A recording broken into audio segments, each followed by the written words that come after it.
Buonasera e ben ritrovati con il TG Flash di New Sicilia. Di seguito i titoli più importanti del pomeriggio.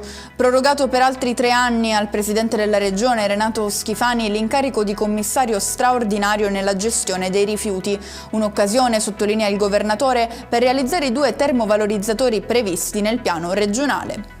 Incidente mortale sulla strada statale 113 a Patti, in provincia di Messina. A perdere la vita un automobilista di 86 anni che avrebbe perso il controllo del mezzo schiantandosi contro un muro. Letale l'impatto per l'anziano, per il quale non c'è stato nulla da fare. Dalla lite all'accoltellamento è successo a Favara, in provincia di Agrigento, che ha fatto da sfondo a un tentato omicidio nei confronti di un 44enne. In manette il 25enne che lo avrebbe colpito alla gola con un coltello.